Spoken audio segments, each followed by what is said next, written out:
What if I told you that some of the world's most famous ancient monuments were never meant to be just buildings, that they were actually designed to be read like books written in stone, sky, and shadow? Think about the last time you stood before something ancient, maybe the Great Pyramid of Giza, or Stonehenge, or the massive temples of Angkor Wat. It's easy to see them as silent ruins, frozen in time, impressive but distant. But what if you could learn to read them? What if every alignment, every symbol, every proportion was placed with intention, not just to awe, but to communicate? To pass down knowledge, stories, and wisdom across thousands of years, ancient civilizations around the world mastered this incredible language of architecture. Long before widespread literacy, they encoded their understanding of the cosmos, their spiritual beliefs, and their cultural values into the very structures they built.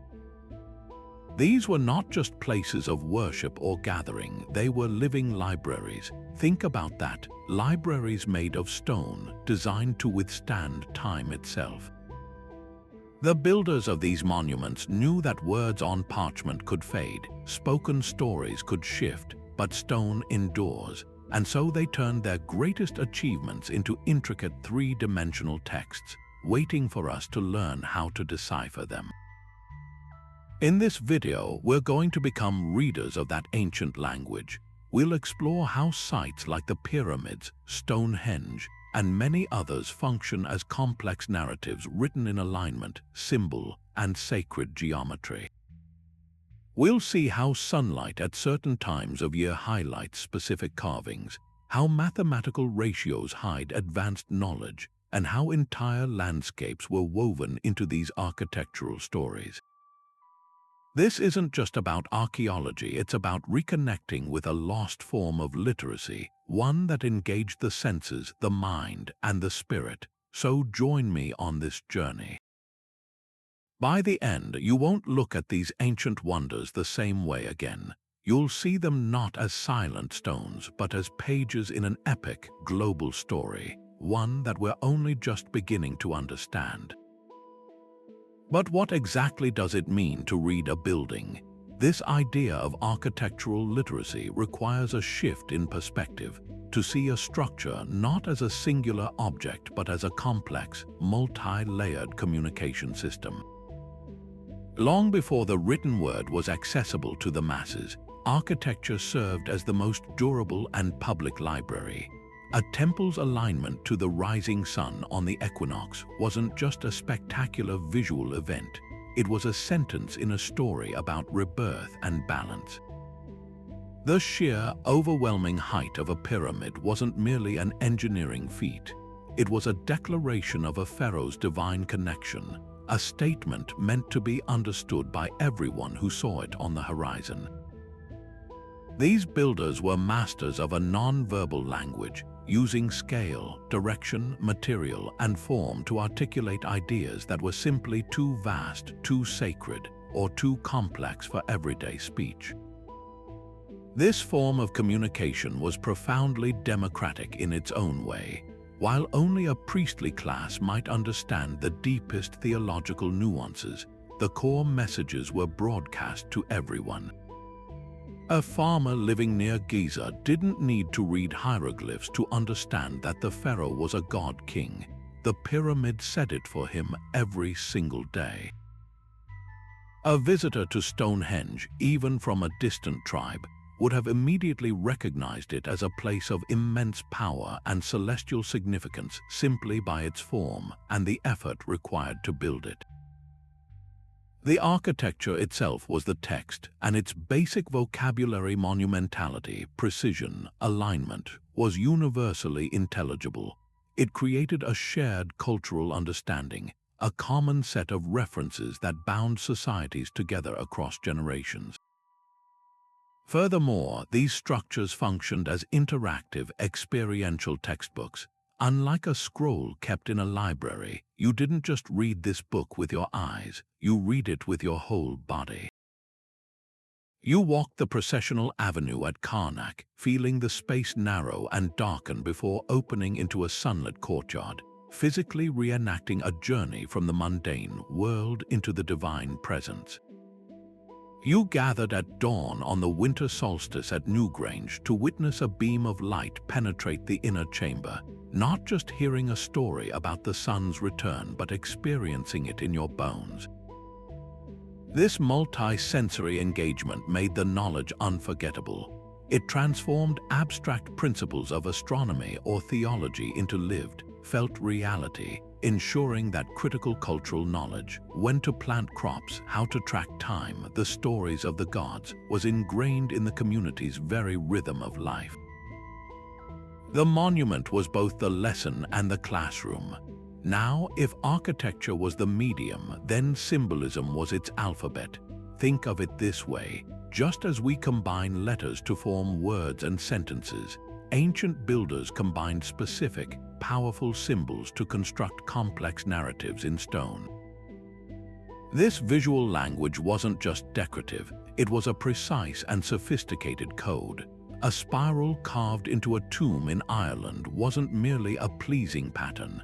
It was a deliberate statement about the cyclical nature of life, death, and rebirth. The recurring image of a serpent slithering down a pyramid staircase in Mexico wasn't just a fearsome creature. It was a profound symbol of wisdom, transformation, and the connection between the earthly and the celestial realms. Every choice was intentional, every motif a word in a larger story waiting to be read. This symbolic alphabet was remarkably consistent within cultures, allowing for a shared understanding. In ancient Egypt, for example, the scarab beetle wasn't just an insect. It was the hieroglyph for to become or to transform, directly linked to the god Khepri, who rolled the sun across the sky each day like a dung beetle rolls its ball. So when this symbol appears on temple walls or amulets, it's not a random decoration, it's a clear, concise reference to solar cycles, creation, and resurrection. Similarly, the lotus flower, rising pristine from muddy waters, was a near-universal symbol of purity, enlightenment, and rebirth across ancient Egypt, India, and beyond. By standardizing these symbols, cultures created a reliable lexicon. An initiate or even an educated commoner could look at a monument and understand its core themes simply by recognizing the symbolic vocabulary on display.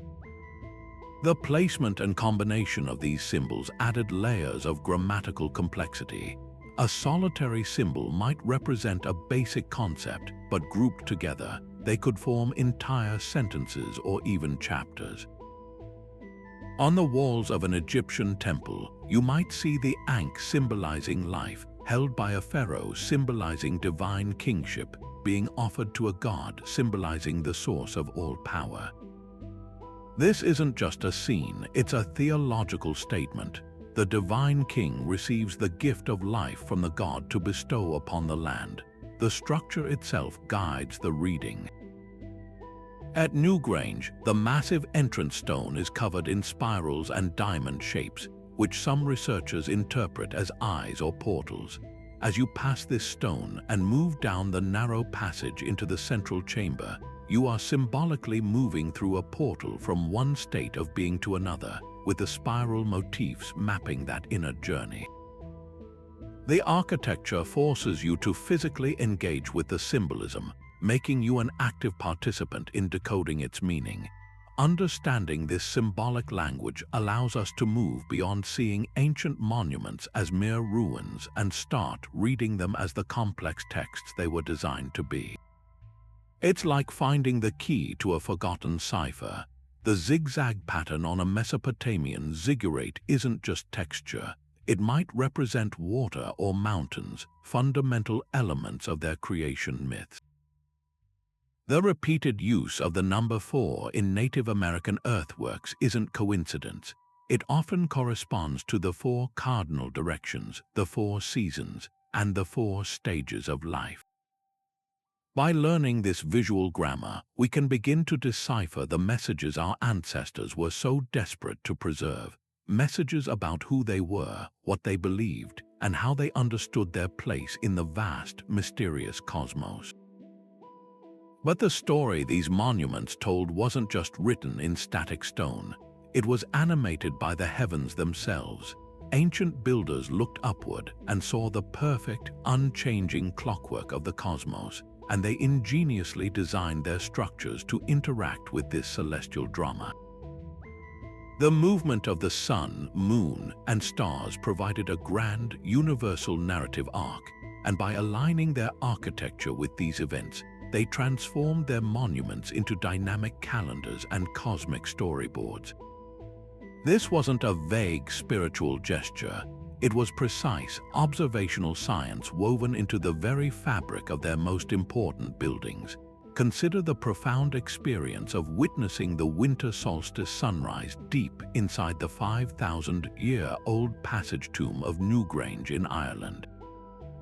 For most of the year, the inner chamber is a place of deep, impenetrable darkness. But for a few precious minutes around December 21st, a slender beam of sunlight pierces through a specially designed roof box above the entrance. This narrow shaft of light travels slowly across the floor, eventually illuminating the intricate spiral carvings on the back wall of the central chamber. This breathtaking event didn't happen by accident. It was the result of incredibly precise engineering and astronomical understanding, creating a powerful, immersive story about the triumph of light over darkness, life over death at the year's darkest point.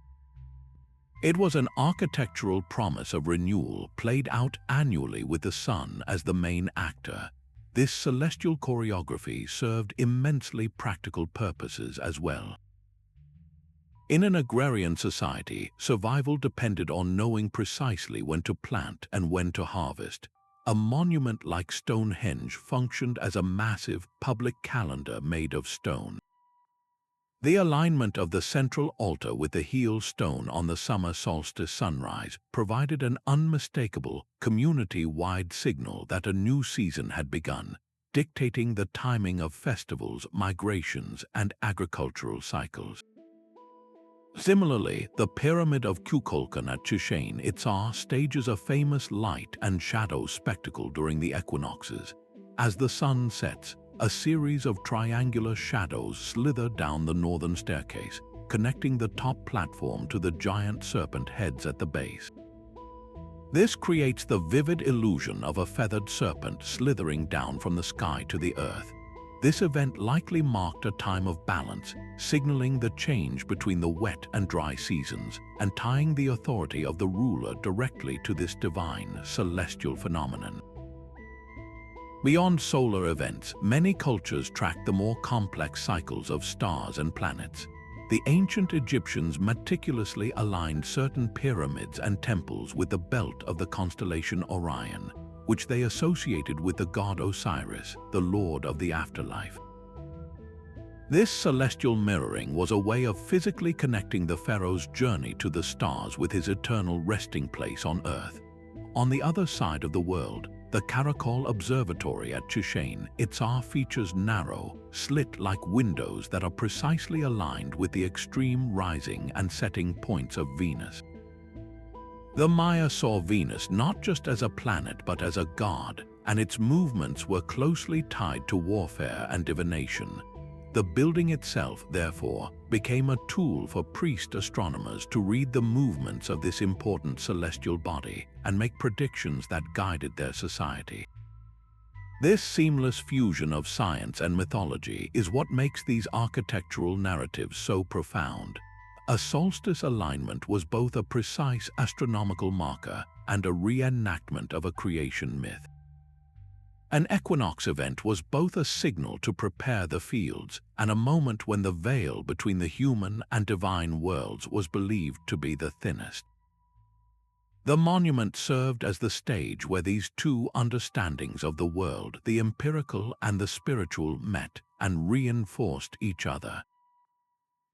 By reading the sky through the frame of their architecture, ancient people didn't just track time. They participated in it, seeing their own lives and rituals as an integral part of a vast cosmic story that was written in the movements of the heavens and etched permanently into the landscape below. Moving beyond the celestial choreography that animated these stone narratives, we find another layer of meaning embedded in the very bones of the structures themselves, a silent, perfect language of mathematics. If the alignments to the sun and stars were the plot of these architectural stories, and the symbols were the words, then the mathematical proportions were the unshakable grammar, the underlying rules that gave the entire text its coherence, beauty, and profound connection to the perceived order of the universe. This wasn't math for math's sake. It was a sacred coding, a way to make the invisible principles of creation visibly manifest in stone. The Great Pyramid of Giza stands as perhaps the most famous example of this principle in action. Its base perimeter, when divided by twice its height, gives a figure startlingly close to the mathematical constant pi, approximately 3.1416. This ratio, defining the relationship between a circle's circumference and its diameter, seems to be intentionally encoded in the pyramid's square base and 4 triangular sides, a shape that beautifully synthesizes the circle and the square. Furthermore, the pyramid's proportions are also thought to reflect the golden ratio, often denoted by the Greek letter phi, approximately 1.618. This ratio appears repeatedly in nature, from the spiral of a nautilus shell to the arrangement of seeds in a sunflower, and was considered by many ancient cultures to represent ideal beauty and perfect harmony. By building these universal constants into the very geometry of the pharaoh's tomb, the architects were making a powerful statement that the ruler's journey to the afterlife was in perfect alignment with the eternal and divine mathematics that govern the cosmos itself.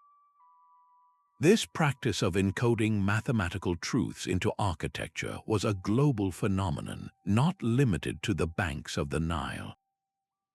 In ancient Greece, the Parthenon is famously proportioned according to the golden ratio, with the relationship between its length, width, and even the spacing of its columns meticulously calculated to achieve a sense of ideal balance and beauty that was deeply pleasing to the eye. This wasn't merely an artistic preference, it was a philosophical assertion that true beauty is not arbitrary, but is instead a direct consequence of mathematical harmony. Similarly, many Hindu temples in India were constructed following strict guidelines outlined in ancient texts called the Shilpa Shastras. These texts provided intricate mathematical formulas for every element of the temple's design, from the overall footprint to the height of the spire.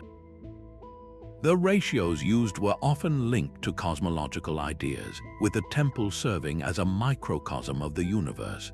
The precise application of these rules ensured that the finished structure wasn't just a building but a perfected, sanctified space, vibrating in harmony with the mathematical order of creation. So why go to such incredible lengths? Why invest the immense effort to quarry, transport, and position millions of stone blocks with such obsessive precision? The answer lies in a worldview that saw no separation between the sacred and the scientific, the spiritual and the mathematical. For these ancient builders, numbers and ratios were not abstract inventions. They were the fundamental building blocks of reality, discovered through observation of the natural world and the heavens. To build a structure using pi or phi was to literally build with the same materials the universe used. It was an act of participation and alignment with cosmic law. A pyramid built to these specifications wasn't just a tomb. It was a battery for cosmic energy, a stabilizer for the land, and a permanent testament to humanity's ability to understand and embody the divine order. The mathematical grammar ensured the architectural sentence was not just beautiful or impressive, but spiritually and cosmologically correct. a true and perfect statement written in the eternal language of number. This deep-seated belief in a mathematical universe naturally gave rise to its most beautiful and profound expression, sacred geometry. If numbers were the vocabulary of the cosmos, then the shapes they produced, the circle, the square, the triangle, formed a perfect universal syntax. This wasn't geometry as we learn it in school today, a dry subject of angles and proofs. For ancient cultures, these forms were alive with meaning, the essential building blocks of creation itself, and they used this visual grammar to construct narratives about existence that were as coherent and complex as any written philosophy. The power of these shapes lay in their purity and their immediate, intuitive symbolism. The circle, with no beginning and no end, perfectly represented concepts of unity, eternity, and the divine source from which all things emanate. The square, with its 4 equal sides, was a universal symbol of the earth, of stability, solidity, and the 4 cardinal directions that anchor our physical world. The triangle, pointing upward, often symbolized aspiration, spiritual ascent, and the connection between the earthly and the heavenly realms. When these basic forms were combined into more complex patterns like the flower of life, the Vesica Piscis, or the Sri Yantra, they were not creating mere decoration. They were diagramming the very process of creation, mapping the journey from the singular, unknowable source into the magnificent, multifaceted complexity of the manifested universe. We can see this sacred syntax employed with breathtaking sophistication across cultures and continents. Take the grand Gothic cathedrals of medieval Europe, like Chartres or Notre Dame. Their entire design is a geometric prayer in stone. The floor plan is based on the cross, but the soaring architecture overhead is a symphony of circles and triangles. The massive rose windows are not just stained glass artworks, they are intricate mandalas of stone and light, representing the universe in perfect, harmonious order. The entire structure is meticulously designed using ratios like the golden section, pulling the eye ever upward along the lines of pointed arches and ribbed vaults along a symbolic path from the material world toward spiritual enlightenment. The cathedral itself becomes a 3-dimensional map of the Christian cosmos, guiding the worshipper on a geometric journey toward God. Half a world away, the architects of India's Hindu temples were working from the very same principle, but with a different cultural vocabulary. They followed ancient texts called the Vastu Shastras, which provided precise geometric rules for constructing a temple as a symbolic representation of the entire cosmos. The central tower, or shikara, is often a fractal-like repetition of smaller pyramidal shapes, all culminating in a single point, a geometric representation of Mount Meru, the mythical axis of the world. The floor plan, typically a square subdivided into smaller squares, is a mandala, a geometric symbol of the universe used for meditation. Every measurement, every proportion, and every alignment is calculated to resonate with cosmic principles. To walk through such a temple is to literally walk through a geometric model of reality, designed to align the individual's consciousness with the universal order. This shared use of sacred geometry reveals a stunning truth. Despite vast distances and no apparent contact, diverse ancient cultures arrived at a common understanding that the secrets of the universe could be expressed through shape and form. They understood that geometry is the interface between the invisible world of spirit and the visible world of matter. By building their most sacred monuments according to these eternal rules, they were doing more than just creating beautiful architecture. They were grounding their communities in a visual, tangible representation of cosmic order. They were creating centers of stability and meaning, places where people could physically go to be reminded that they were part of a vast, intelligent, and beautifully designed whole. The monument, through its sacred geometry, became a permanent, silent sermon on the underlying unity of all things. While we've explored how these monuments communicate through sight and alignment, some of the most profound conversations they held were not meant to be seen but heard. The ancient builders understood that sound could bypass the intellect and speak directly to the spirit, and so they engineered their stone texts to resonate, to echo, and to sing. This was architecture not as a silent sculpture, but as a grand, immersive instrument designed to be played by the wind, by rainfall, by the human voice, or even by the simple act of walking through its sacred spaces. It added a powerful, vibrational layer to the narrative, one that could induce awe, focus the mind, or even alter consciousness itself. Perhaps the most famous example of this sonic genius is the Mayan pyramid of Kukulkan at Chichen Itza. If you stand at the base of its massive staircase and clap your hands, the sound that returns to you is not a simple echo. It's a startlingly accurate chirp, a sharp trill that mimics the call of the sacred Quetzal bird. In Maya cosmology, the Quetzal was deeply associated with the feathered serpent god Kukulkan, a deity of creation, wind, and wisdom. This wasn't a quirky acoustic accident, it was a deliberate feat of architectural design. The precise angle and spacing of the stone steps act as a sound diffractor, breaking up the clap and reflecting it back in a series of rapid delays that our ears perceive as a bird's chirp. For a Maya worshipper, the message was unmistakable. The god was present and answering their call. The stone itself was giving voice to the divine, transforming a human sound into a sacred response and making the invisible presence of the god tangibly, audibly real. This manipulation of sound reaches an even more sophisticated level deep underground in the hypogeum of Hal Saflieni on the island of Malta. This labyrinthine, subterranean temple complex, carved from solid limestone over 5,000 years ago, is one of the world's oldest known acoustic chambers. Certain niches and rooms within the hypogeum are engineered to resonate powerfully at a specific low frequency, around 110 Hz. This is the frequency of a low male voice, and when chanted or sung within the space, the sound doesn't just fill the room, it seems to fill your entire body, vibrating through your bones and creating a palpable physical sensation. Researchers and archaeologists suggest this specific frequency can have a profound effect on human brain activity, potentially shifting processing from the left to the right hemisphere, which is associated with spatial perception, intuition, and emotional processing.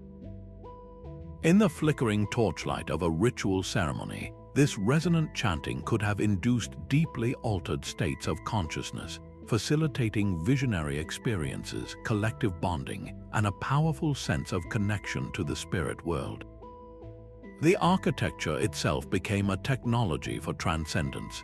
This intentional design extends beyond these two famous cases. In many ancient Greek and Roman theaters, the brilliant acoustics that allow a whisper on stage to be heard in the very back row were not just a happy byproduct of their semicircular design. They were achieved through the strategic placement of bronze vessels called echaya in the seating areas, which acted as Helmholtz resonators to amplify specific vocal frequencies. In the vast pillared halls of Egypt's Karnak temple, the columns are so densely packed that they effectively trap and muffle sound, creating areas of eerie silence that would have sharply contrasted with the noisy outside world, instantly signaling to a visitor that they were entering a sacred, separate realm. Even the simple act of walking a ceremonial path, like the one lined with sphinxes at Luxor, would have created a rhythmic soundtrack, the scuff of sandals on stone, the rustle of priestly robes, that marked the pace of the ritual and heightened the sense of procession. Sound was not an afterthought, it was a fundamental material in the builder's toolkit, as important as the stone itself for crafting a complete, multi-sensory experience. The monument didn't just contain the ritual, it actively participated in it, its voice guiding, unnerving, and elevating those who came to read its story. Just as a great book is divided into chapters that structure its narrative, ancient monuments used physical pathways to guide people through a carefully orchestrated sequence of experiences. These ceremonial routes weren't simply convenient walkways. They were the architectural equivalent of a table of contents, dividing the sacred space into meaningful segments that revealed their story progressively. The journey itself became a form of reading, where with each step the participant turned a new page in this three-dimensional text, moving from the known world into the realm of the divine. Consider the breathtaking scale of the Avenue of Sphinxes at Karnak in Egypt. This magnificent path, stretching for nearly 2 miles and lined with hundreds of protective Sphinx statues, didn't just connect the temples of Karnak and Luxor, it transformed the space between them into a profound ceremonial experience. A priest or pilgrim wouldn't have simply walked this avenue. They would have processed along it, moving from the bustling outer courtyards accessible to the public toward the increasingly restricted and sacred inner sanctuaries. Each massive pylon gateway they passed through marked a definitive chapter break, transitioning them into a space of greater holiness and mystery. The pathway itself dictated the pace and rhythm of the ritual, building anticipation with every step, making the final arrival at the Holy of Holies not just a destination but the climax of an architectural story written in stone and space. This concept of the ritual pathway as narrative guide appears across countless cultures.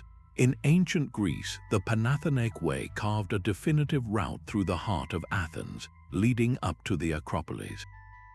This path was the stage for the Grand Parthenon procession, a yearly festival celebrating the city's patron goddess, Athena. As the procession moved along this route, it passed by significant civic monuments and temples, each one reinforcing a chapter of Athenian identity, power, and religious devotion. The journey culminated at the Parthenon, where the presentation of a new woven robe to the statue of Athena served as the narrative's finale. The pathway structured the entire city as a story of civic pride and divine favor to be read by walking. Similarly, the ancient Maya created sakbiab, or white roads, raised causeways of stone and plaster that connected temples, plazas, and cenotes across their cities. These were far more than practical roads, they were cosmological vectors. Walking a sakbi was often a reenactment of a mythic journey from the underworld, represented by a water-filled sinkhole or cenote toward the heavens, symbolized by the towering temple pyramids. Each structure passed along the way represented a different stage in this cosmic narrative. The pathway physically guided participants through a spiritual geography, ensuring they experienced the myth in the correct order, with each chapter of the journey revealing new symbolic art, architectural alignments, and ritual spaces designed to evoke specific parts of the story. This architectural strategy of sequential revelation served a crucial psychological and spiritual purpose. By controlling the pace, view, and sensory input of the visitor, the designers could carefully manage their emotional and mental state. The initial stages of a pathway might be open and grand, fostering a sense of communal gathering. This might transition into a narrow, confined passage, creating feelings of compression, isolation, or anticipation before finally erupting into a vast, awe-inspiring courtyard or sanctuary, delivering a powerful emotional release and a sense of transcendent revelation. This carefully choreographed experience ensured that the participant wasn't just learning about a transformation intellectually. They were feeling it physically and emotionally, their very movement through space mirroring an inner journey of initiation or enlightenment. The monument, through its pathways, didn't just tell a story, it performed it, using the human body as its primary medium. While the grand alignments, sacred geometry, and symbolic forms provided the foundational language of these monuments, many ancient builders added a crucial layer of clarity: direct written annotations. Think of these inscriptions, hieroglyphs, and carvings as the marginal notes in a complex textbook, written by the original authors to ensure their deeper meaning wouldn't be lost to time. They didn't leave us to guess. They often provided the explicit captions to their architectural masterpieces, offering a verbatim translation of the stone's silent poetry. The most famous key to this annotated world is, of course, the Rosetta Stone. While it wasn't part of a building, its function is the perfect metaphor. This single slab of black granodiorite, inscribed with the same decree in 3 scripts, ancient Egyptian hieroglyphs, Demotic, and ancient Greek, provided the cipher that finally allowed the modern world to hear the voices of the pharaohs. Before its discovery, the vast libraries of text covering Egyptian temples and tombs were just beautiful, mysterious artwork. The Rosetta Stone gave scholars the tool to understand that these weren't random decorations. They were detailed historical records, religious hymns, and construction manuals, all written directly onto the skin of the monuments themselves.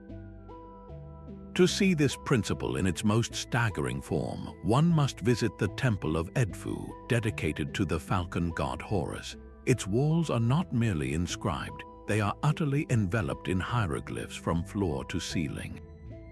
Every column, every doorway, every surface is a dense tapestry of carved text. This isn't random graffiti, it's a meticulously composed narrative.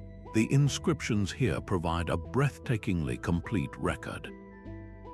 They detail the myth of the contendings of Horus and Seth. They spell out the specific rituals to be performed in each chamber, and they even include the original architectural plans and the names of the king and the builders who dedicated the temple. Walking through its halls is like walking through a stone encyclopedia where the building and its text are one inseparable entity. The architecture provides the stage, and the hieroglyphs provide the script for the divine drama that was meant to be perpetually performed there. This practice of annotation was a global phenomenon. In the great Mayan cities like Palenque or Capan, the stelae, tall, freestanding stone slabs placed before pyramids, act as giant historical markers. Covered in intricate glyphs, they record the birth, accession, and great deeds of the rulers buried within. They tell us names, dates, and conquests, turning a silent pyramid into a biographical monument dedicated to a specific individual. Similarly, the massive stone reliefs at Persepolis in Iran are accompanied by cuneiform inscriptions that explicitly identify the delegations of tribute bearers, listing the nations of the vast Persian Empire. Without these textual captions, we might see beautiful art. With them, we read a powerful political statement about imperial power and diversity. These inscriptions do more than just label. They interact dynamically with the architecture. At the Roman Pantheon, the massive inscription on the frieze beneath the pediment, M. Agrippa L. F. Cos Tertium Fecit, or Marcus Agrippa, son of Lucius, made this when consul for the 3rd time, acts as a permanent signature, forever attributing the original conception of the space despite later rebuildings. In Hindu temples, inscriptions often detail the exact specifications of the deity's worship, the donations that made the construction possible, and the spiritual merits to be gained by future patrons, directly linking the spiritual function of the space to the community's earthly support. These texts ensure that the monument's purpose, its history, and its intended use are never separated from its physical form. They are the direct voice of the creators, speaking across centuries to ensure we don't just admire their work, but truly understand it.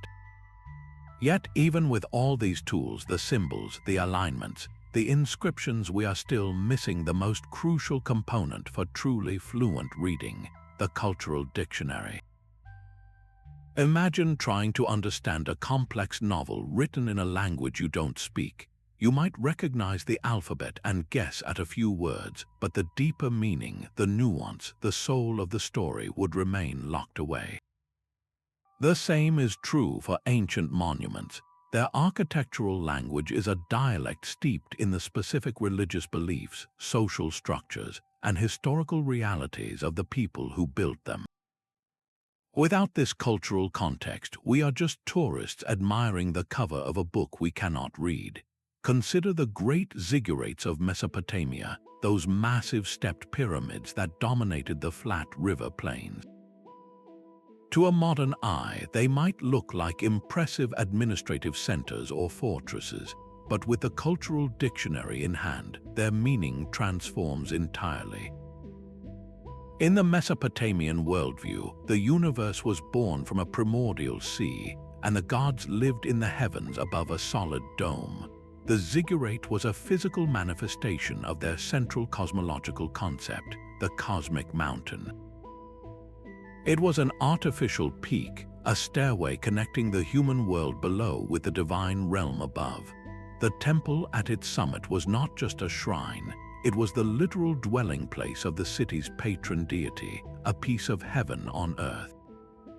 The very bricks were often stamped with the name of the king who built it, not as vanity, but as a testament to his role as the intermediary between the people and their god. Without understanding this foundational belief system, the ziggurat is just a big pile of mud bricks. With it, it becomes a profound theological statement about humanity's place in the cosmos. This need for a cultural dictionary applies to every single monument we encounter. The massive moat surrounding Angkor Wat isn't merely a defensive feature. It's a representation of the mythical ocean surrounding Mount Meru, the center of the Hindu and Buddhist universe. The sheer, inaccessible cliff faces of the Nabatean city of Petra aren't just natural formations. They reflect a culture that valued secrecy, control over trade routes, and a profound connection to the protective qualities of the earth itself. Even the stark simplicity of a Stonehenge bluestone takes on new meaning when we learn that the Preseli Hills in Wales, their source, were considered a sacred landscape of the dead, imbuing the stones with a powerful ancestral significance before they were even erected. Every design choice, from the smallest symbol to the largest alignment, was filtered through this lens of cultural meaning. Reconstructing this dictionary requires us to be detectives, piecing together clues from every available source. We must study their myths, which are not mere fairy tales but the narrative embodiment of their worldview. We must examine their burial practices, their legal codes, their domestic artifacts, and their economic records. All of these fragments help us rebuild the mental framework through which they saw their world. It allows us to understand that a pyramid slope wasn't just an engineering solution. It was a ray of sun solidifed, a ramp for the pharaoh's soul to ascend. It helps us see that a Maya ball court wasn't a sports arena. It was a stage for the ritual reenactment of the myth of the hero twins battling the lords of the underworld, a game with literally cosmic stakes. The monument doesn't change, but our ability to comprehend its message shifts from superficial observation to deep, empathetic reading. We are no longer just looking at a building. We are listening to the whispered hopes, fears, and genius of an entire civilization. Yet for all their permanence, these stone texts were never meant to stand alone in silence. The most vital key to unlocking their meaning often resided not in the architecture itself, but in the living breath of the community, in the spoken stories, chants, and explanations passed from one generation to the next. This rich oral tradition acted as the essential audio guide to the monument, providing the narrative context, the emotional depth, and the cultural nuance that the silent stones could only hint at. Without this accompanying voice, the architectural book, for all its grandeur, risked becoming a volume with its most important chapters missing. Think of a skilled tour guide at a museum. who can point to a painted landscape and tell you not just what you're looking at, but the story behind it, the political turmoil of the era, the artist's personal struggles, the hidden symbols a casual observer would miss. Ancient societies had their own guides, whether they were elder storytellers, shamanic figures, or priestly custodians of knowledge. At a place like Stonehenge, while the stones themselves marked the solstices with breathtaking precision, it was the oral tradition that would have explained why it mattered. An elder might have gathered the community at dawn on the summer solstice, and as the sun broke over the heel stone, begun to recite the creation myth of how the world was born from a similar union of light and stone. The alignment was the visual proof, the story was its soul, connecting the celestial event to the people's identity, their laws, and their understanding of time itself. This beautiful synergy between the permanent and the perishable, the enduring stone and the ephemeral word, is powerfully illustrated by the Aboriginal cultures of Australia. For tens of thousands of years, they have maintained an unbroken connection to their land and its sacred sites through the Dreamtime stories. A particular rock formation is not just a curious shape in the landscape, it is the petrified body of an ancestral creator being from the dreaming. A waterhole is not merely a source of sustenance, it is the place where the rainbow serpent emerged to form the rivers, the knowledge of which clan is responsible for the upkeep of a site, which songs must be sung there, and which rituals must be performed is not written down, it is carried in memory and passed on through ceremony. The landscape is the library, and the oral traditions are the card catalogue, the librarian, and the reading of the book, all in one. The site and the story are inseparable, one gives the other its full meaning. This living layer of interpretation ensured that the knowledge embedded in architecture remained dynamic and accessible to everyone, not just an educated elite who could read formal inscriptions. A farmer helping to build a pyramid might not understand the hieroglyphs on the inner chamber walls, but he would know the stories of the pharaoh's divine lineage and his journey to join the gods, making his labor part of a grand, shared cosmic project. In Celtic Europe, the complex spiral carvings on a passage tomb like Newgrange were likely accompanied by oral recitations during burial rites, explaining the symbolism of the spiral as a map of the soul's journey into the afterlife and its promised return. The carving showed the path, but the story gave the traveler courage. This democratization of knowledge through oral tradition meant that the entire community, regardless of literacy, could participate fully in the cultural and spiritual life that the monument represented. The stone provided the anchor, a permanent touchstone that could always trigger the memory of the stories told beside it, ensuring that the wisdom of the ancestors would never be completely lost, even if the spoken word occasionally faltered across the centuries. Beyond simply telling stories or aligning with the heavens, many ancient monuments served a profoundly practical purpose as the hard drives of their time, massive, external memory banks designed to safeguard a society's most vital information. In a world without written records for the masses, forgetting could mean famine, social collapse, or the loss of cultural identity. To combat this, our ancestors engineered their landscapes and structures as powerful mnemonic devices, using space, scale, and symbolism to create unforgettable cues for everything from seasonal calendars to epic mythology. This transformed architecture from a passive record into an active cognitive tool, one that worked in partnership with the human mind to ensure that essential knowledge was not just stored, but readily recalled. The mechanics behind this are rooted in a well-understood memory technique known as the method of loci, or memory palace. This technique involves mentally placing items you want to remember along a familiar spatial journey, like the rooms of your house. By mentally walking through that space later, you can retrieve the information, ancient cultures essentially built these memory palaces at a colossal, communal scale. The entire monument became the familiar journey, and its key features a specific stone, a carved symbol, an alignment point, acted as the mental hooks for storing complex data.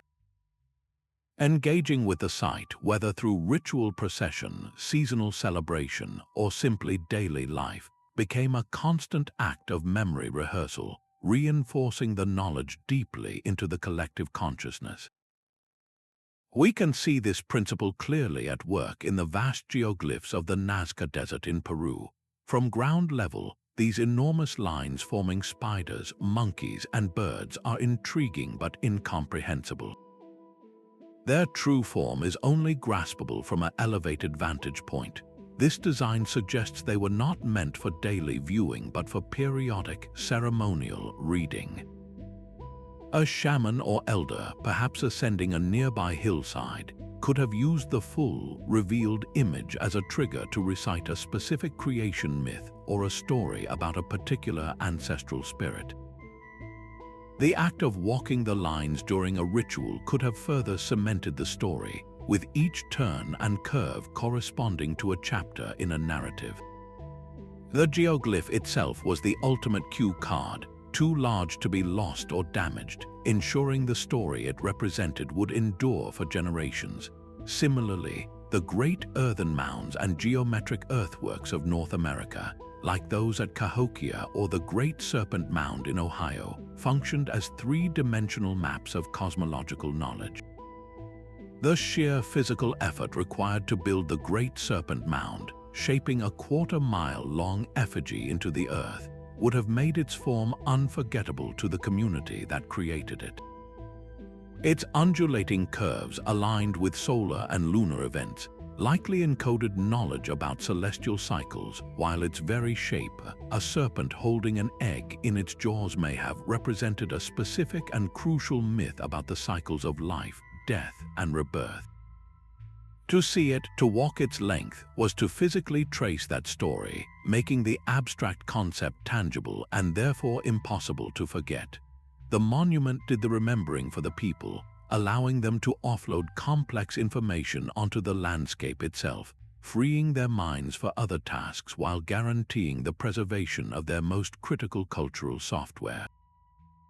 Perhaps the most profound truth about these architectural texts is that they were never meant to be read in only one way, locked in a single moment of time.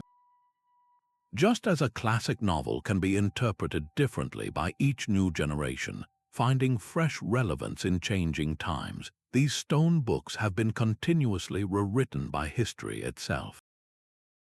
Their stories are not static inscriptions but living narratives, with layers of meaning accumulating over centuries through conquest, adaptation, and even simple changing tastes.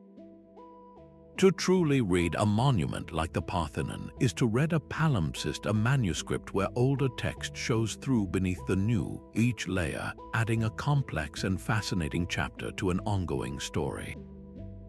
Consider the Parthenon's own incredible journey, a physical embodiment of shifting ideologies and beliefs. It began in the 5th century BCE as the ultimate expression of Athenian power and piety, a magnificent temple housing a giant gold and ivory statue of the goddess Athena. Its precise proportions and sculpted friezes were a testament to a culture that celebrated divine order and human achievement. But then, nearly 1,000 years later, it was transformed into a Byzantine church dedicated to the Virgin Mary. The pagan temple was reinterpreted for a new faith. The Christian world saw its grandeur not as a tribute to a forgotten goddess, but as a fittingly majestic shell for their own worship. Centuries after that, under Ottoman rule, minarets were added and it became a mosque, its acoustics now serving the call to prayer. Each transformation was more than just a change of ownership.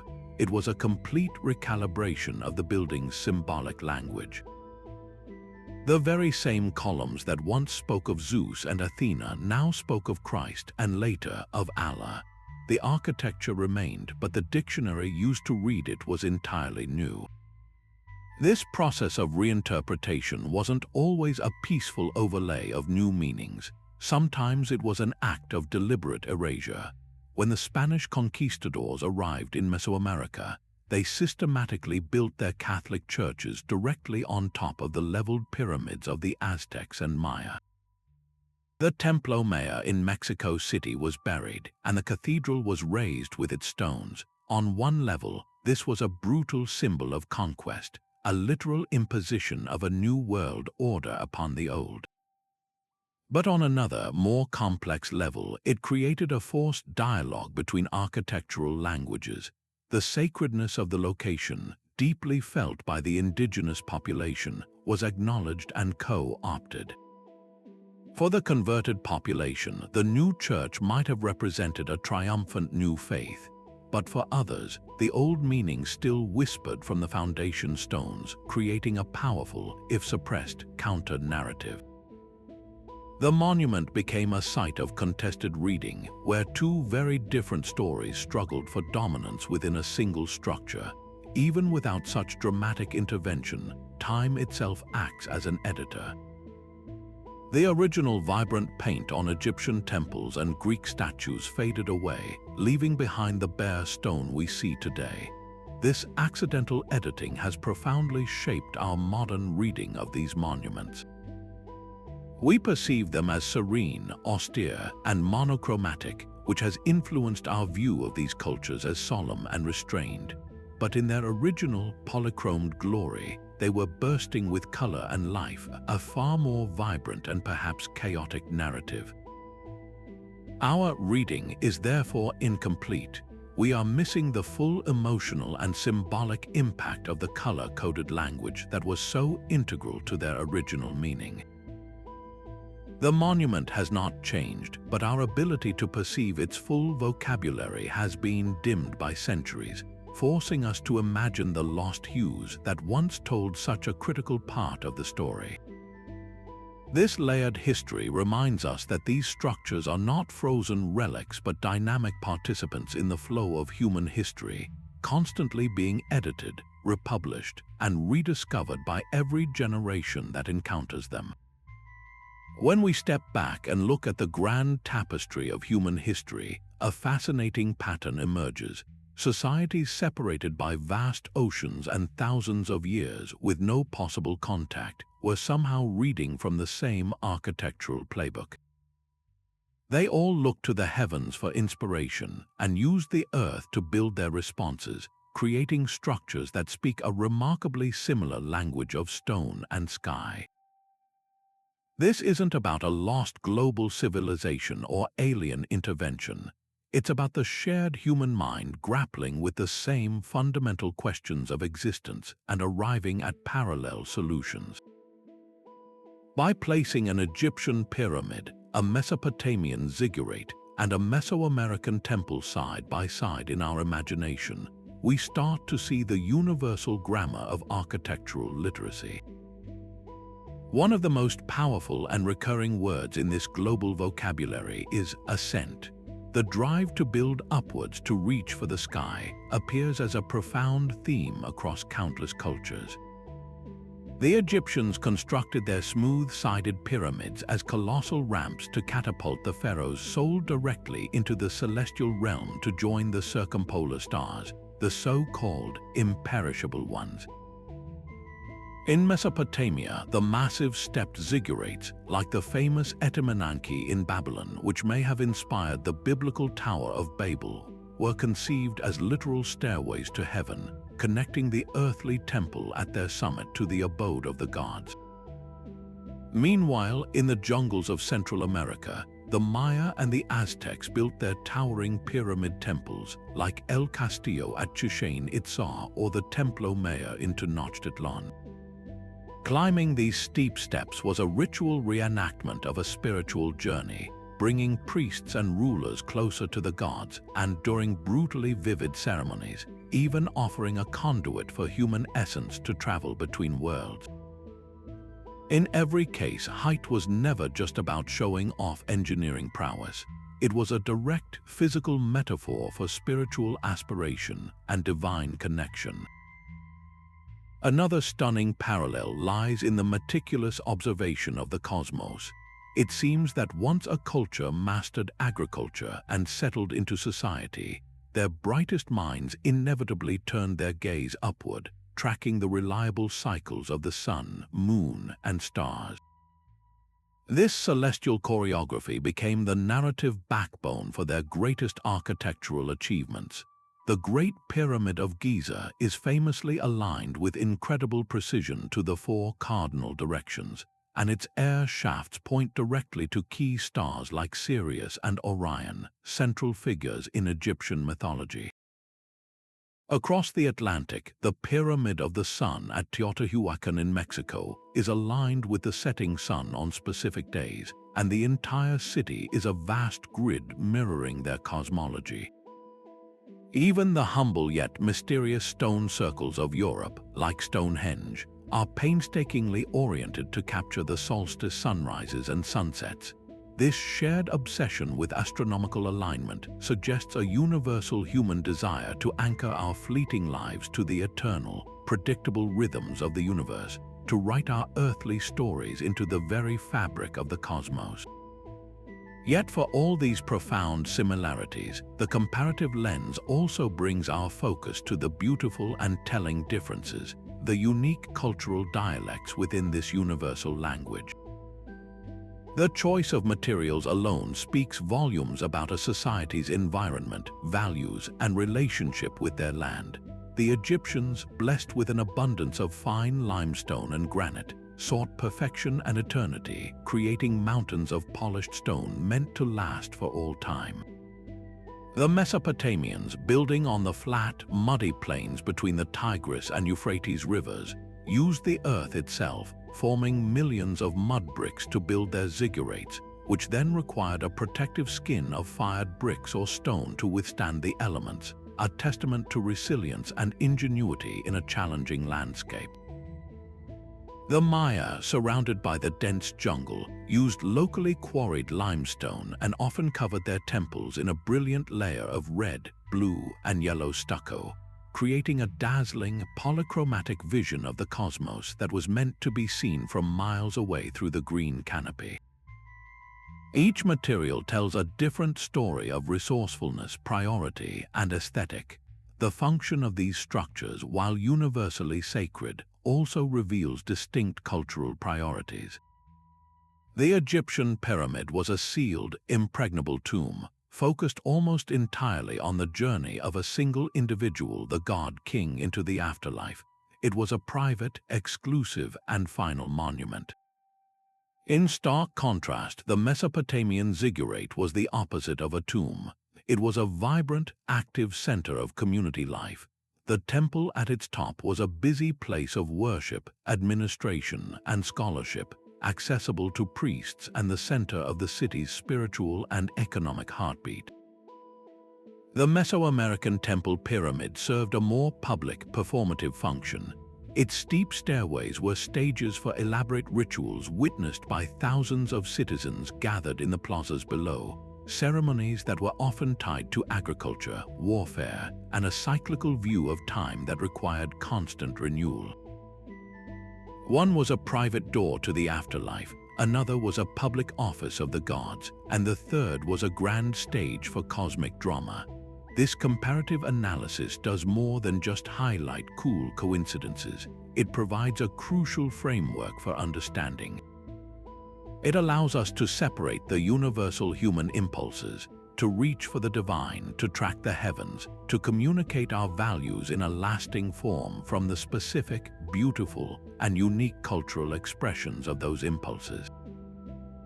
It shows us that while the questions we ask as a species are often the same, the answers we build are wonderfully, brilliantly diverse. But the story these monuments tell isn't always written in the solid, unchanging language of stone. Sometimes the most powerful messages are written in the most ephemeral of inks, light and shadow.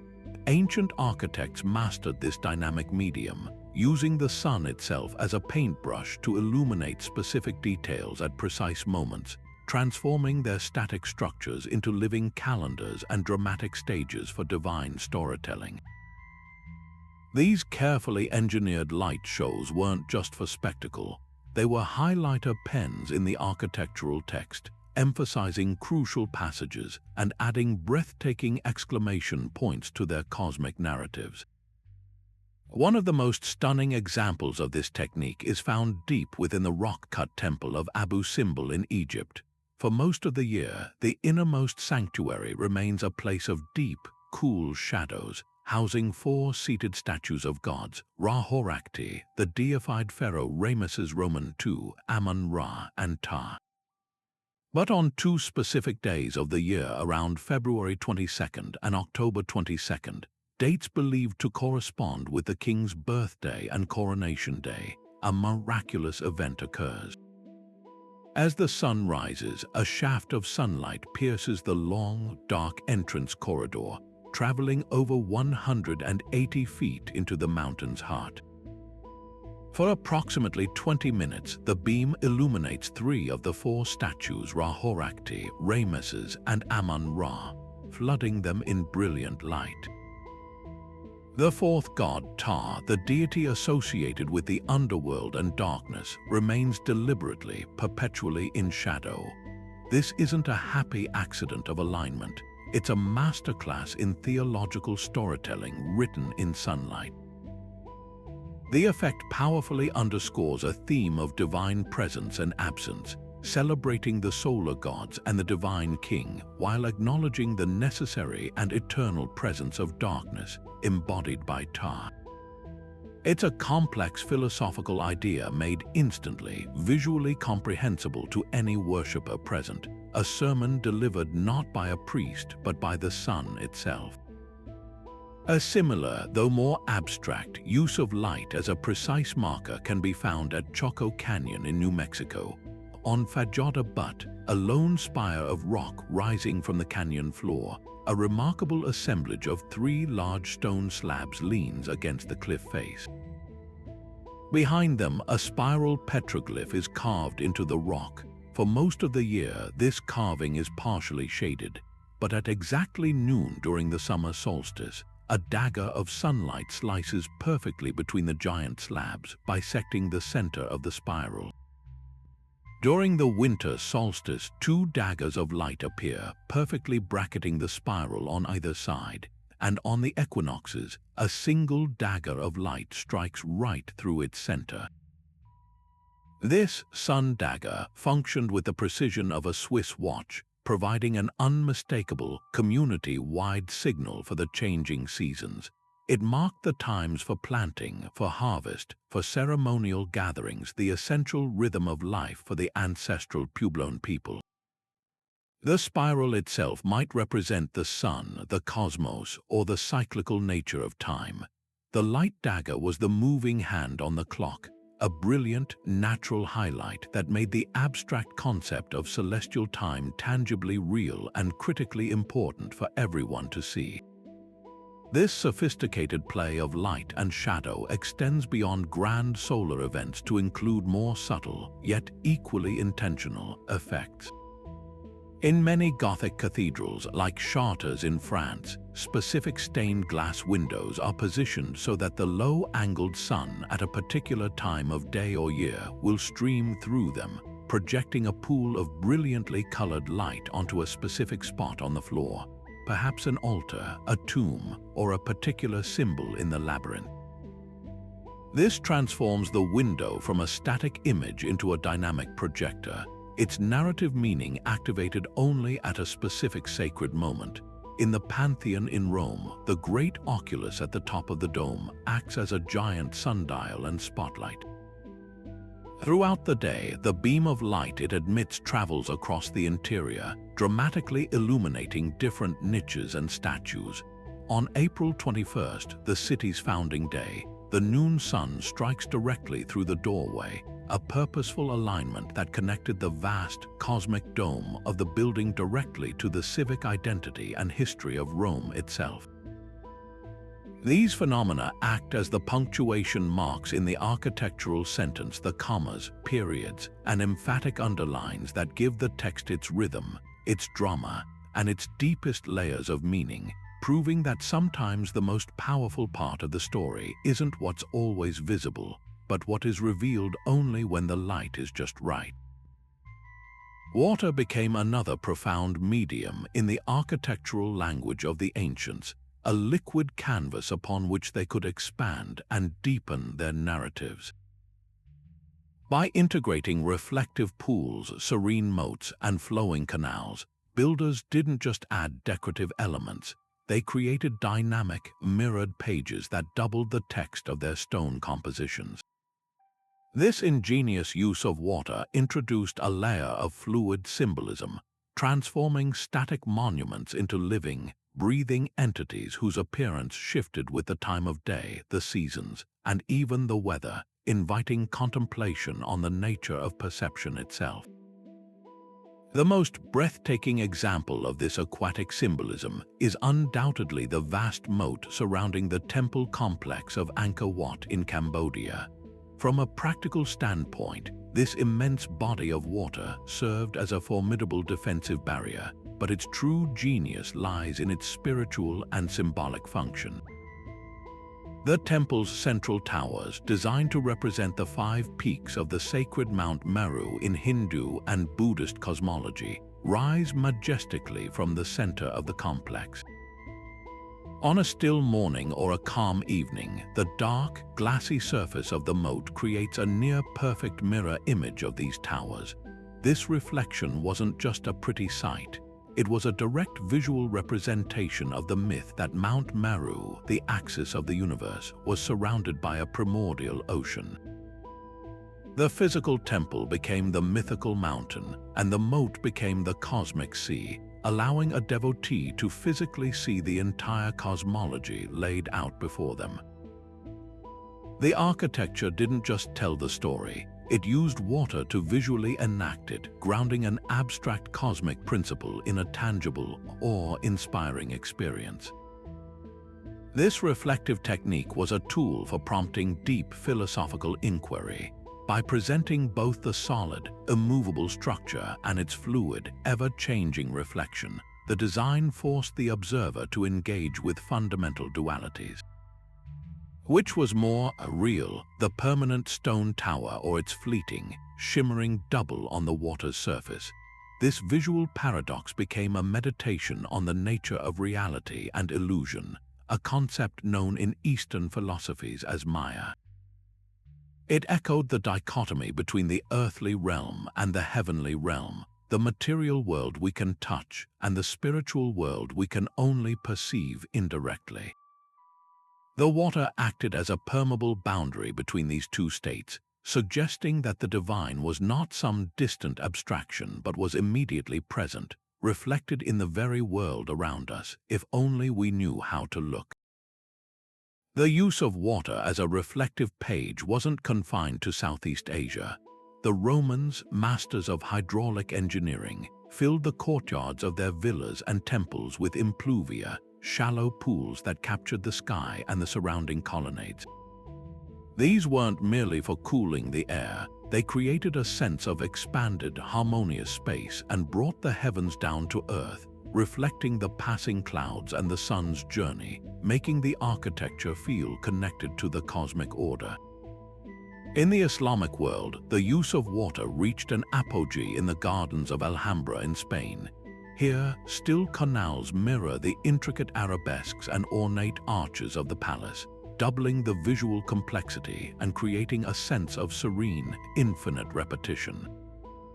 The gentle sound of water flowing in fountains added an auditory layer of tranquility, making the entire space a multi-sensory experience of reflection, both literal and metaphorical.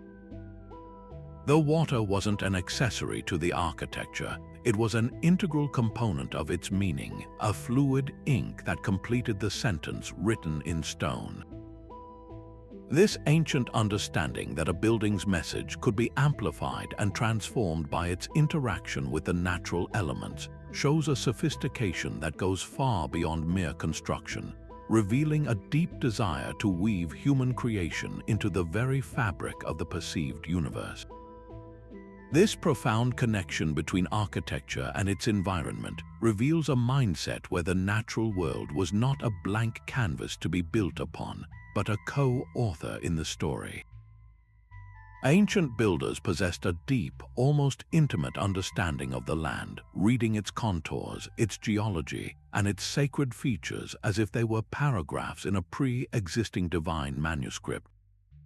Their greatest structures were not imposed upon the landscape. They were composed in harmony with it, with every mountain, river, and spring becoming an active character in the narrative rather than a passive backdrop. This approach transformed a single site into a single verse within a much larger epic poem written across the entire region. Machu Picchu stands as the quintessential example of this philosophy in stone. The Inca did not simply find a flat plateau and build a city. They chose a saddle of land between two jagged peaks, Huayna Picchu and Machu Picchu Mountain, that appears to be cradled by the gods themselves. The layout of the city meticulously mirrors the shapes of the surrounding mountains. Its central buildings align with the solstice sunrises over specific peaks, and its agricultural terraces cascade down the slopes like the natural stone ribs of the mountain, blurring the line between what was built and what was grown. For the Inca, these mountains were not just beautiful scenery. They were Apu's powerful mountain spirits that protected the people and served as intermediaries with the upper world. By building Machu Picchu in such precise dialogue with these Apus, the Inca were physically anchoring their city to the most powerful forces in their cosmology. The entire site becomes a meditation on the relationship between humanity and the divine earth, a place where one could literally walk through the gateway between the mundane and the sacred. This principle of geographical integration was a global constant, though expressed in wonderfully diverse ways. In the stark deserts of Egypt, the Great Sphinx of Giza was not carved from a conveniently placed hillock by accident. It was sculpted from a single outcrop of limestone that was already protruding from the plateau, a feature the ancient builders saw not as a problem to be removed, but as an opportunity to be realized. They looked at that rock and saw the guardian they needed, its body merging seamlessly with the bedrock from which it was born, forever gazing eastward towards the rising sun, which it was built to venerate. Similarly, the magnificent city of Petra in Jordan was not built on the rock. It was carved directly into the rose-red sandstone cliffs themselves. The Nabateans used the natural fissures and canyons as processional ways, and they sculpted their breathtaking temples and tombs directly into the cliff faces, making the entire city an inseparable part of the mountain. The choice of location was defensive, yes, but it was also deeply symbolic, representing a people who emerged from and were protected by the very earth. Even the placement of much simpler structures reveals this deep-seated need to weave architecture into the environmental text. The countless stone circles and burial mounds scattered across the British and Irish landscapes are almost always positioned with a deliberate relationship to prominent natural features. A burial mound might be placed on a hilltop silhouette to be seen for miles, connecting the ancestor within to the entire territory of the tribe. A stone circle might be built in a valley that perfectly frames the setting sun on the winter solstice over a distinctive, far-off hill. The builders were using the entire topography as their measuring tool and their storyboard. They were writing their beliefs about the afterlife, the seasons, and the gods into the very skin of the land, ensuring that their message would endure as long as the hills themselves remained. To understand the full meaning of these monuments, we cannot just visit the site itself. We must also walk the surrounding land, see what the builders saw, and understand how their creation speaks to the mountains, the rivers, and the sky that envelop it. The monument is the focal point, but the landscape provides the context, the vocabulary, and the grand, overarching narrative. While our modern eyes have grown accustomed to the noble, weathered stone of ancient ruins, we are seeing only a faded ghost of their original glory. The stark white marble of the Parthenon, the sandy monotone of the Egyptian pyramids, the muted gray of a Roman statue, these are illusions of time. In their heyday, these structures were explosions of color, painted in brilliant, vibrant hues that would dazzle and overwhelm the senses. This polychromy wasn't mere decoration. It was a critical, sophisticated layer of their architectural language, a visual vocabulary where every shade held specific, powerful meaning, transforming silent stone into a shouting, vibrant narrative. We can see this chromatic code perfected in ancient Egypt, where color was not an artistic choice but a theological statement. The Egyptians developed a strict, symbolic palette derived from the natural minerals they found in their land. Lapis lazuli, a precious stone imported from far afield, was ground to create a deep, celestial blue that represented the heavens, the primeval flood, and the hair of the gods themselves. To walk into a temple chamber painted floor to ceiling in this rich blue was to be physically immersed in the night sky or the watery chaos from which creation sprang. Meanwhile, green, made from malachite, was the color of new life, of fertility, and of resurrection. It was the color of Osiris, the god of the afterlife, whose skin was depicted as green to symbolize his perpetual renewal. And of course, there was gold, the flesh of the gods and the ultimate symbol of the eternal and the incorruptible. A pharaoh's sarcophagus wasn't a simple yellow metal box. It was a statement that the ruler had achieved divine status, his mortal body transformed into an everlasting, shining deity. The colors told a story of cosmic order, from the blue heavens above to the green earth below, all presided over by the golden, divine presence. This practice of symbolic coloring was a global phenomenon. In the gleaming white marble cities of ancient Greece, statues and temples were once painted in startlingly bright tones that would seem almost garish to us today. The peplos of a core statue might be a vivid red, her hair a deep brown, and her lips a soft pink, making her appear disconcertingly lifelike. The sculptural friezes on temples like the Parthenon were not subtle monochrome reliefs. They were painted with backgrounds of brilliant blue, with details picked out in red, green, and gold. This color coding helped differentiate characters, highlight mythological scenes, and make the narratives legible from a distance to the citizens gathered below. The color was essential for clarity and emotional impact. Similarly, the terracotta warriors of China were not the uniform, dusty army we see today. Each figure was individually painted in a riot of colors: vibrant purples, greens, and reds, with the specific hues denoting rank, unit, and even the type of uniform. The army was a true-to-life representation, and the paint was what gave each soldier his unique identity and purpose, turning a collection of sculptures into a believable, formidable military force. Reconstructing these original color schemes is like finding a key to a locked room in our understanding. Modern technologies like ultraviolet light, raking light, and microscopic pigment analysis allow archaeologists to detect the faintest traces of paint invisible to the naked eye. By carefully mapping these remnants, they can digitally recreate the monuments as they were meant to be seen. This work completely shatters our classical, stoic image of the ancient world. It reveals a cultures that were not austere and reserved but passionate, expressive, and loved drama and visual spectacle. A fully painted Greek temple, with its blue metopes and red triglyphs, wasn't a quiet place of contemplation.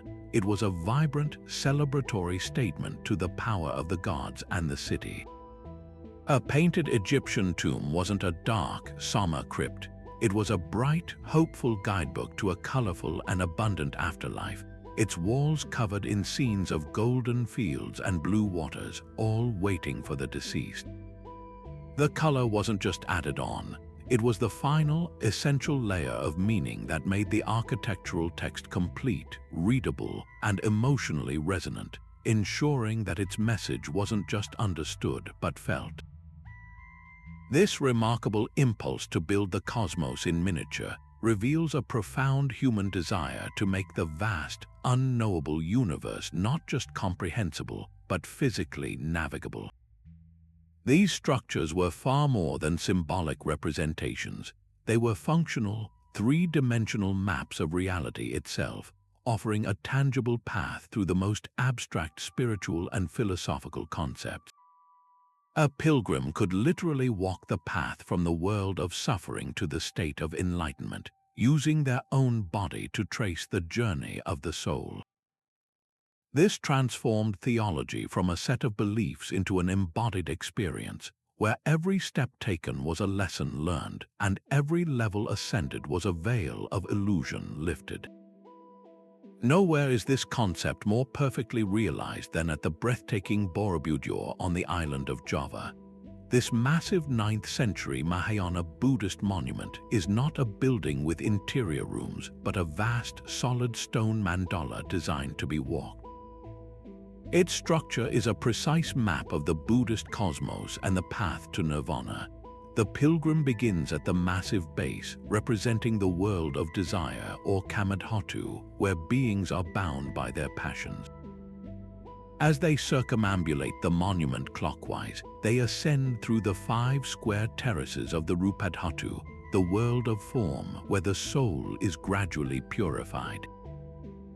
Here, the walls are lined with over 2,500 intricate relief panels depicting the life of the Buddha and the laws of karma, acting as a continuous visual scripture for the pilgrim to read as they walk. Finally, the journey culminates at the 3 circular terraces of the Arupadhatu, the formless world. Here, there are no more carvings or distractions. Instead, 72 perforated stupas, each housing a statue of the Buddha, encircle a massive central stupa. This highest level represents pure enlightenment, a state beyond form and description, where the pilgrim is surrounded by the silent, empty, and ultimate reality of existence. The entire architectural journey is a physical reenactment of the Buddhist spiritual path, moving from the complex illusions of the material world toward the serene simplicity of liberation. Half a world away, on the high plateau of central Mexico, the ancient city of Teotihuacan presents a different but equally powerful type of cosmological map, one that projects the celestial order onto the earthly plane. The city's immense scale and rigorous grid layout were not the product of mundane urban planning, but a deliberate effort to create a Tolan, a sacred place of origin. Its 2 great pyramids and central avenue are not randomly oriented. They are meticulously aligned to celestial events. The Street of the Dead, the city's main axis, is offset 15.5 degrees east of true north, an alignment that corresponds with the Pleiades star cluster, known to the Aztecs who later revered the site as Chanquistli, or the marketplace. As this cluster set in the west, it would have appeared to descend directly down the center of the avenue, visually connecting the earthly city to the heavens. Furthermore, the Pyramid of the Sun and the Pyramid of the Moon are positioned to mirror specific celestial bodies or sacred mountains on the horizon, anchoring the city's power to the landscape and the sky. To live in Teotihuacan was to inhabit a model of the universe, where the daily movement of the sun along the Street of the Dead and the seasonal appearances of constellations overhead constantly reinforced a cosmic order, making every citizen a living part of a divine astronomical plan. This practice of constructing cosmological maps was a truly global phenomenon, with each culture using its own architectural dialect to express a shared understanding. In Cambodia, Angkor Wat is designed as a terrestrial model of the Hindu universe, with its central towers representing Mount Meru, its surrounding walls symbolizing the mountain ranges at the edge of the world, and its massive moat depicting the cosmic ocean. Medieval Christian cathedrals were often laid out in the shape of a cross, orienting the altar towards the east and the rising sun, the direction of the resurrected Christ, transforming the floor plan into a map of salvation. Even the humble Native American medicine wheel, a simple circle of stones with radiating spokes, functions as a microcosm, aligning with the solstice sunrises and sunsets and mapping the four cardinal directions, the four seasons, and the four stages of human life onto the open plains. These structures served as profound educational tools, making the intimidating vastness of philosophical and astronomical systems accessible, memorable, and deeply personal for every member of the community. To truly grasp the messages encoded in these ancient structures, we must look beyond the earth and into the heavens, employing the specialized lens of archaeoastronomy. This fascinating field bridges the gap between archaeology and astronomy, providing a scientific methodology to understand how our ancestors perceived the cosmos and deliberately wove that knowledge into their most enduring creations. It equips us with the tools to move from simply observing an alignment to comprehending its profound significance, transforming a curious architectural feature into a decipherable sentence in a celestial language. A perfect case study is the enigmatic Caracol Observatory at Chichén Itzá. At first glance, this unique round tower with its narrow slit-like windows seems oddly out of place among the grand rectilinear temples of the Maya. But archaeoastronomy reveals its true purpose as a sophisticated astronomical instrument. Those seemingly random windows are precisely aligned with the extreme rising and setting points of Venus on the horizon. For the Maya, Venus was not merely a bright star, it was Kukulkan, a powerful deity associated with both creation and warfare. The planet's complex cycle, which includes appearances as both the morning and evening star, was meticulously charted and deeply feared. Its movements were believed to influence the timing of battles, the success of crops, and the fate of rulers. By designing the Caracol to track these movements, the Maya architects were creating a permanent, stone-calibrated reference guide. Priests could use this building to make critical predictions, literally reading the will of the gods in the movements of the planet and advising their kings accordingly. The structure itself became a crucial tool of statecraft and religious authority. This celestial connection was not just a practical matter of keeping time.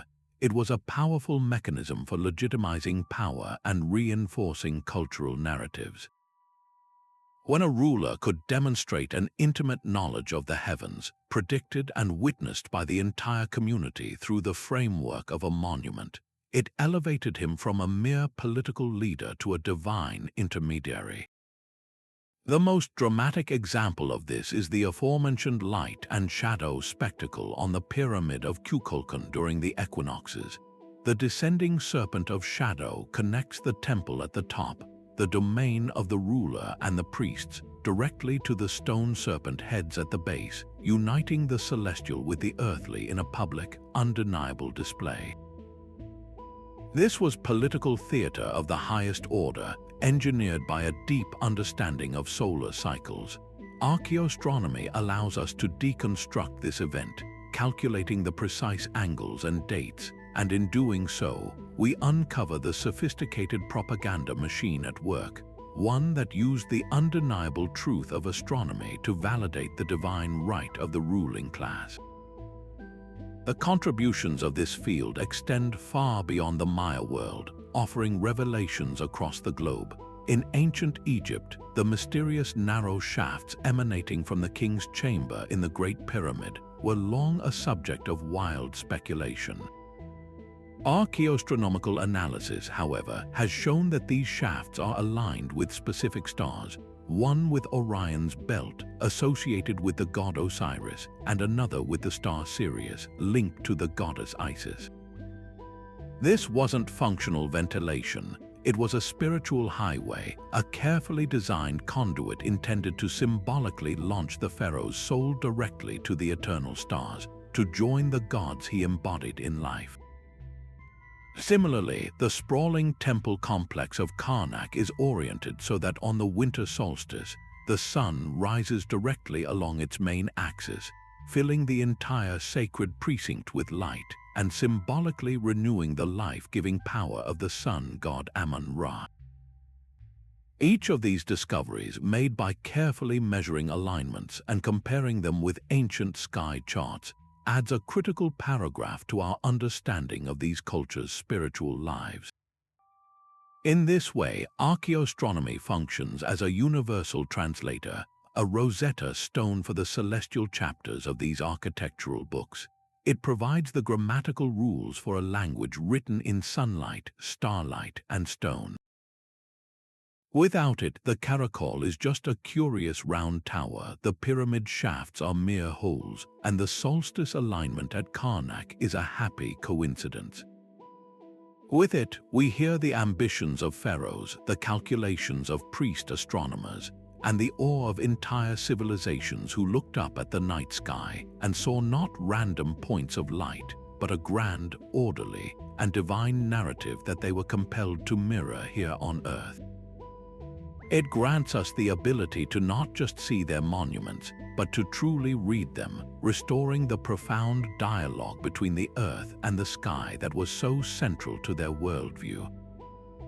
Yet for all the precision of their alignments and the permanence of their stone, these monuments held their deepest secrets in reserve, waiting for the one thing that could truly bring them to life: human participation. The most profound chapters of these architectural books were not meant to be read with the eyes alone.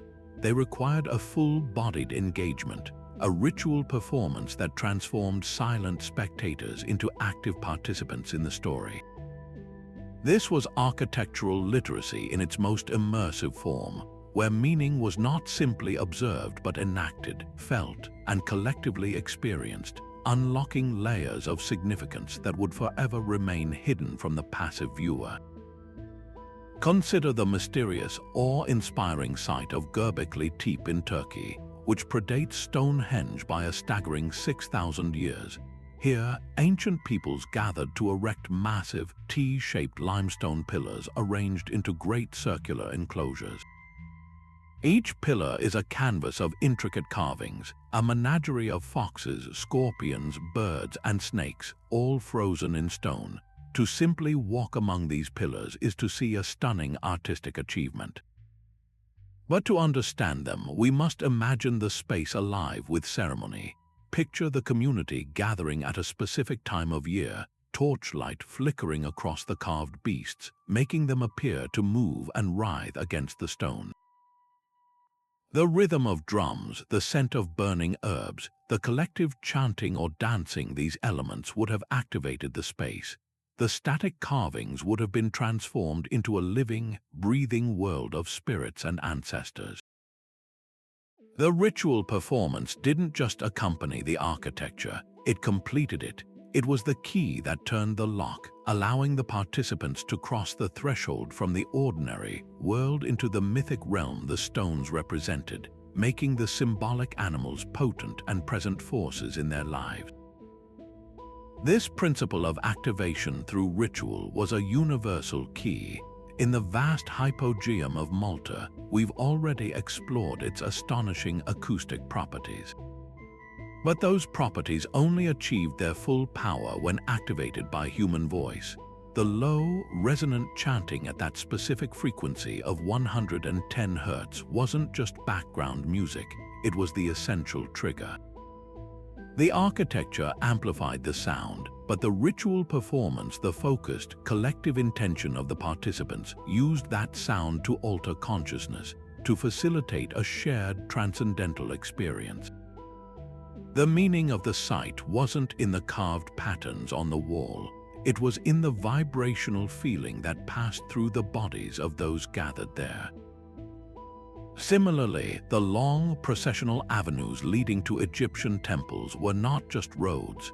They were stages for the daily ritual of the god's statue being carried from its inner sanctuary to be presented to the revitalizing rays of the sun.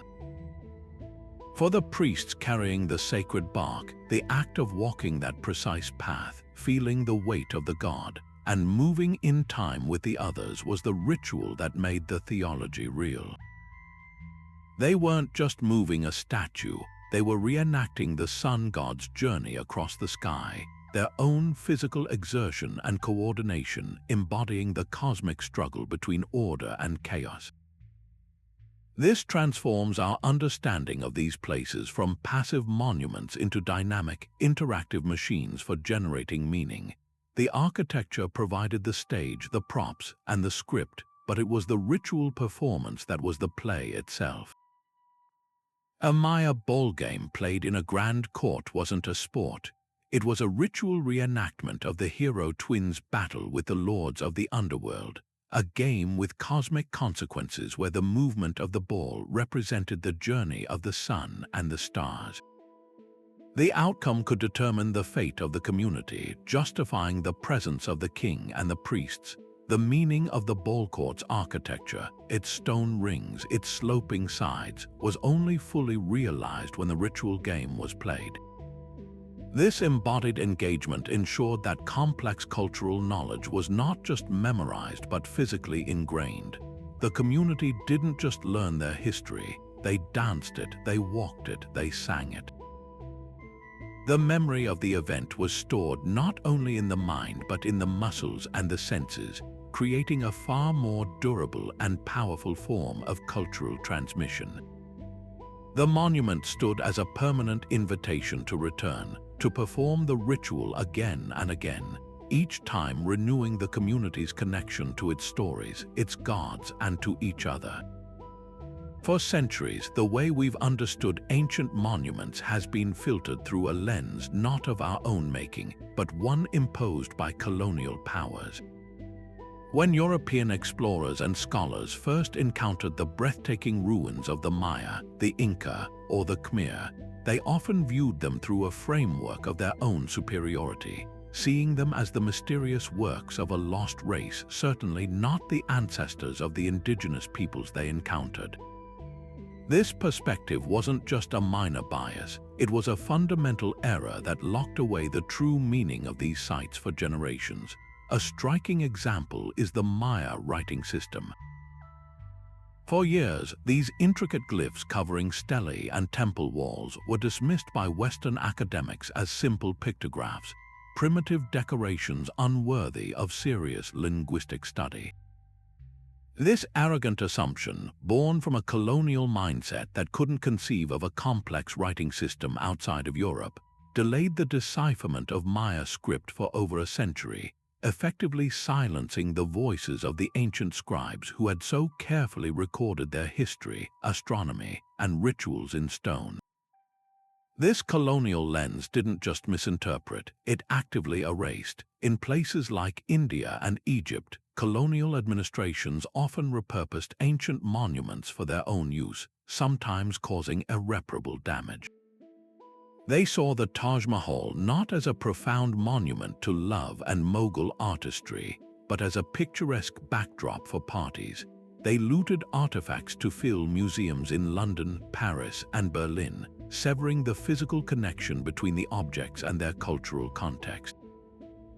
This act of removal was more than theft, it was a dismemberment of the architectural text.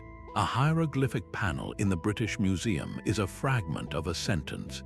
Its full meaning can only be grasped when it is read in situ, alongside the other symbols and within the architectural space for which it was designed.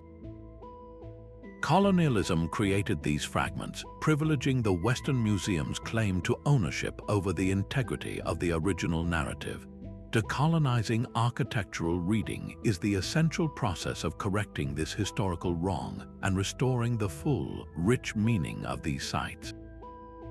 It means consciously shifting our focus from the external, often condescending, interpretations of the past and actively seeking out, listening to, and privileging the knowledge held by the descendant communities.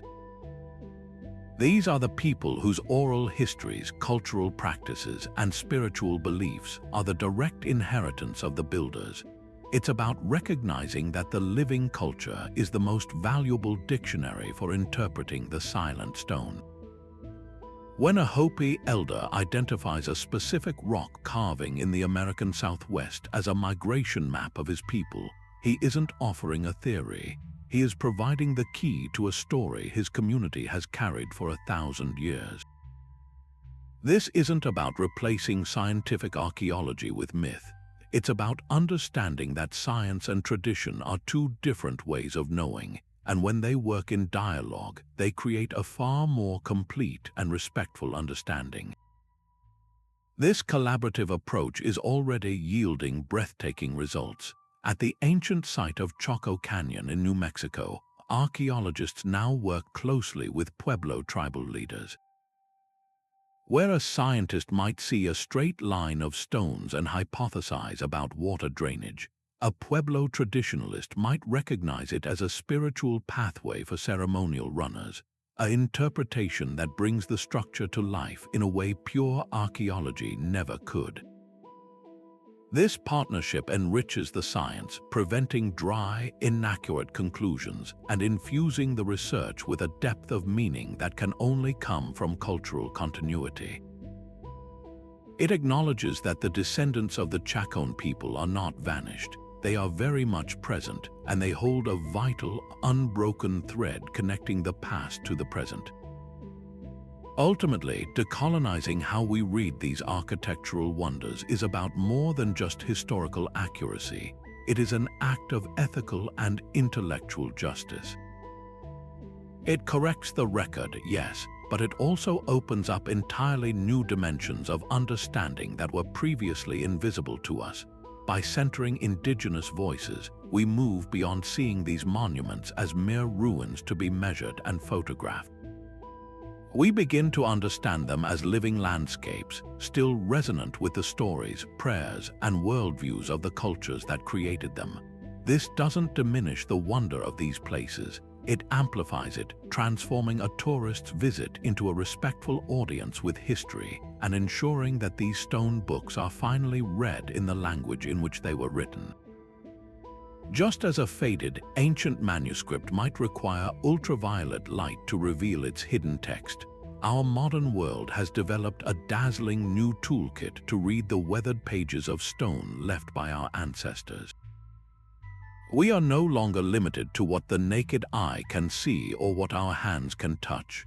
A technological revolution is providing us with a powerful new lexicon, a set of tools like LiDAR, 3D laser scanning, and virtual reality that is allowing us to decipher these architectural texts with a clarity that was unimaginable even a generation ago. This isn't about replacing the old ways of reading. It's about equipping ourselves with a set of high-tech spectacles that bring the blurred and faded ink of history back into startling focus. One of the most transformative of these tools is LiDAR, which stands for light detection and ranging. Imagine being able to strip away an entire rainforest canopy with the push of a button, digitally peeling back centuries of dense vegetation to see the ground beneath in minute detail. This is precisely what LiDAR technology has done at sites like Angkor Wat in Cambodia. For centuries, we saw this magnificent temple as a stunning but largely isolated masterpiece. But when archaeologists flew LiDAR-equipped planes over the surrounding jungle, the data revealed something that forever changed our understanding. The scans uncovered a sprawling, low-density urban network extending far beyond the temple walls, canals, roads, ponds, and even entirely unknown smaller temples, all hidden beneath the green veil. This discovery transformed Angkor Wat from a solitary monument into the beating heart of a vast, sophisticated metropolis. rewriting the history of the Khmer Empire and revealing an architectural text of much greater complexity than we ever knew existed. Beyond revealing lost cities, this new technological lexicon allows us to perform what can only be described as digital restoration. The intricate hieroglyphs and carvings that adorn ancient monuments have been worn smooth by wind, rain, and the passing of millennia. But with advanced 3D laser scanning, we can now capture the surface of a wall or a statue with sub-millimeter accuracy.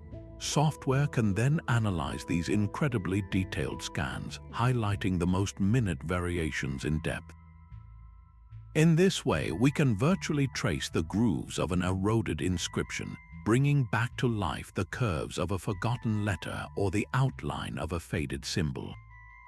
It's like being able to feel the chisel marks of the original stonemason long after the physical sensation has been lost to time. We are quite literally recovering words and images from these stone books that were once considered permanently erased. This technology also allows us to step back in time and see these monuments not as the ruins they are today, but as the vibrant, polychromatic centers of life they were meant to be. Using spectral analysis to detect microscopic traces of pigments, we can determine the original colors that once covered a Greek statue or an Egyptian temple wall. Armed with this data, artists and technologists can create stunningly accurate virtual reality reconstructions. Imagine donning a VR headset and standing in the center of the Roman Forum, not as a collection of broken columns and foundations, but as a bustling, noisy, painted marketplace, complete with towering, brightly colored temples and statues that gleam in the Mediterranean sun. This ability to simulate ancient sightlines and experiences is perhaps the closest we will ever come to true time travel, allowing us to finally read the architectural text in its original, unabridged glory, complete with all its colorful illustrations and dramatic scale intact.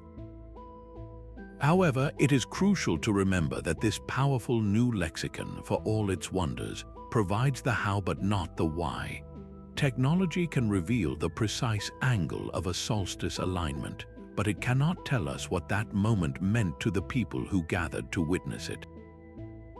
It can map the entire layout of a city, but it cannot decode the cultural and spiritual significance of a ceremonial pathway.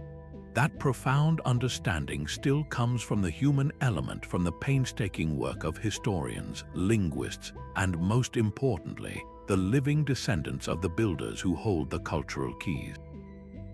Technology provides the sharpest pencil we've ever had, but we still need the wisdom to understand the story it is helping us to write. It is the perfect partnership between silicon and soul, where cutting-edge science amplifies ancient knowledge, ensuring that we can not only see the words on these stone pages, but also begin to feel their true meaning. But this incredible act of reading the past, of decoding these silent stone libraries, comes with a profound and often overlooked responsibility. It forces us to confront a series of deep ethical questions that have no easy answers. Who truly holds the authority to interpret a monument that belongs to all of humanity, but is sacred to a specific, living culture? Is it the academically trained archaeologist with a PhD, armed with the latest technology? Or is it the indigenous elder whose oral histories and ceremonial traditions stretch back in an unbroken line to the very people who laid the first stone? The truth is, it must be both, working in a respectful partnership. Too often in the past, the Western academic model positioned itself as the sole arbiter of truth, dismissing local knowledge as mere myth or superstition. This approach didn't just risk inaccurate interpretations, it actively inflicted harm by silencing the very voices that held the keys to understanding. This is not a theoretical concern. For many indigenous communities around the world, these sites are not abandoned ruins to be studied. They are living, breathing spaces of ongoing spiritual significance. A perfect example is Uluru, the massive sandstone monolith in the heart of Australia. For the Anangu people, this is not a rock formation. It is a deeply sacred landscape, woven into their very creation stories, known as Tijukurpa. For decades, tourists climbed it against the explicit wishes of the Anangu, treating a sacred altar as a personal challenge. The act of climbing was, in their view, a profound desecration. Finally, in 2019, the climb was permanently closed. This decision wasn't about restricting access. It was about respecting a different way of knowing, one that prioritizes spiritual reverence over recreational conquest. It acknowledges that some forms of reading require not just intellectual curiosity, but cultural permission and a specific state of heart. This ethical framework extends far beyond mere visitation rights and into the very heart of research. The field of archaeology is undergoing a necessary and transformative shift, moving from a model of extraction to one of collaboration. This means that before a single core sample is taken or a laser scanner is deployed, researchers have an obligation to consult with descendant communities. This consultation is not a bureaucratic hurdle. It is the first and most important step in the interpretive process. It involves listening, learning, and often agreeing to certain protocols. It might mean that some areas of a site are off limits to excavation because they are considered too sacred to disturb. It could mean that certain images or information, once uncovered, are not for public dissemination, but are instead returned to the community's custodianship. This collaborative model recognizes that scientific data is only one part of the story. The cultural context provided by the community is the essential dictionary that gives that data its true meaning, preventing the architectural text from being stripped of its soul and reduced to a collection of mere facts and figures.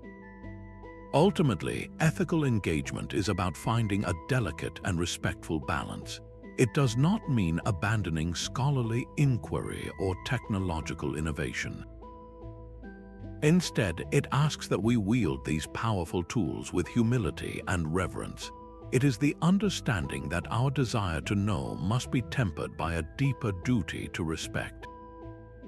The goal is no longer just to uncover secrets for the sake of knowledge, but to do so in a way that honors the living descendants of the builders, ensuring that these monuments continue to function as they were intended, not as static museums of a dead past, but as active, meaningful spaces that bridge time, connect generations, and nourish the cultural spirit of the people for whom they will always be home. These ancient stone libraries hold urgent lessons for our modern world, standing as timeless testaments to principles we are now struggling to rediscover. As we face the converging crises of climate change and the erosion of cultural diversity, the wisdom encoded in these monuments speaks directly to our most pressing challenges.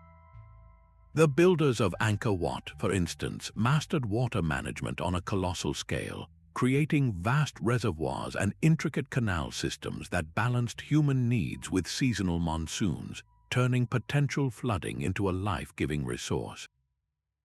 Their sophisticated understanding of natural cycles allowed a mighty civilization to flourish in a challenging environment, demonstrating a harmony with nature that we are only beginning to appreciate with our modern concepts of sustainable design and resilience.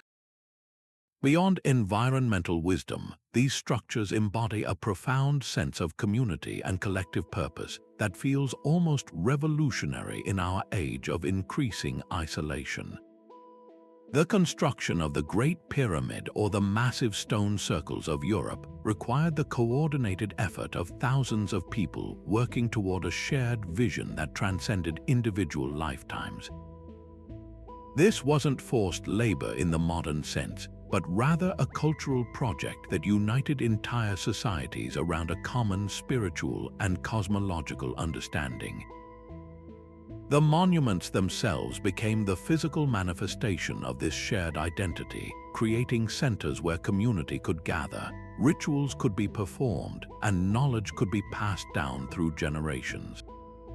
In an era where digital connections often replace physical ones, these stone reminders of what humans can accomplish together through shared purpose offer a powerful alternative vision of society. Perhaps most importantly, these architectural marvels reconnect us to a sense of cosmic perspective that our modern, screen-dominated lives often lack.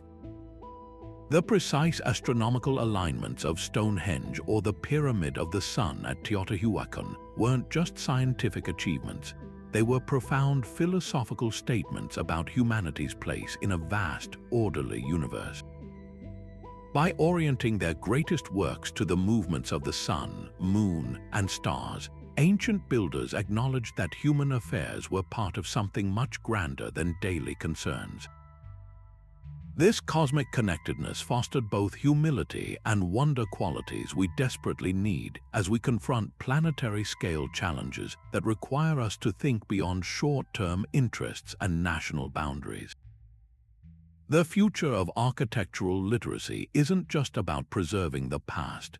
It's about applying this ancient wisdom to how we design our cities and structures today. Imagine modern buildings that function like the Hypogeum of Malta, using passive acoustic design to create spaces that promote well-being through sound.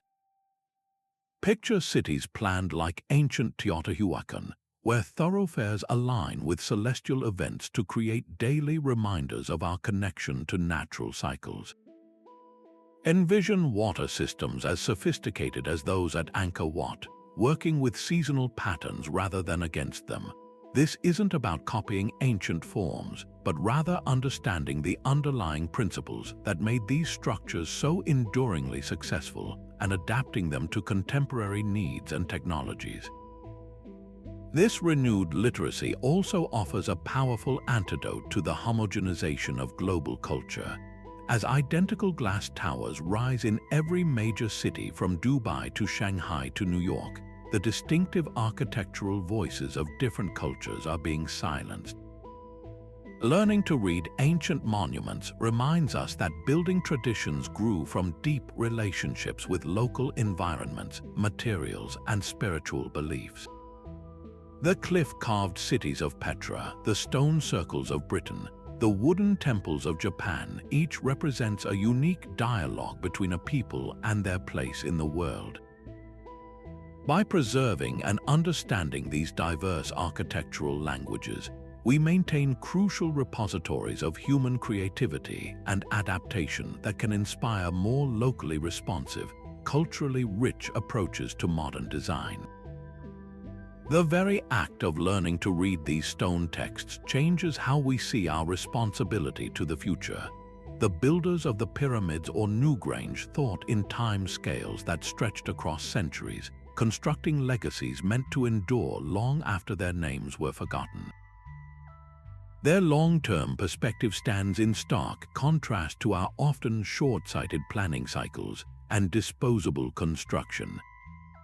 As we become more literate in their architectural language, we begin to ask different questions about our own built environment, not just what will this building look like when it's completed, but what story will it tell in 500 years? What wisdom are we encoding for future generations? What values are we building into our cities that will still be readable long after we're gone? This evolving conversation between past and future is being transformed by the same technologies that threaten to disconnect us from physical place.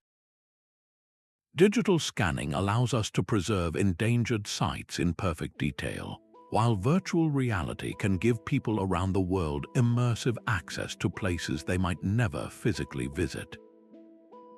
Artificial intelligence can help decipher faded inscriptions and detect patterns in alignments that might escape the human eye.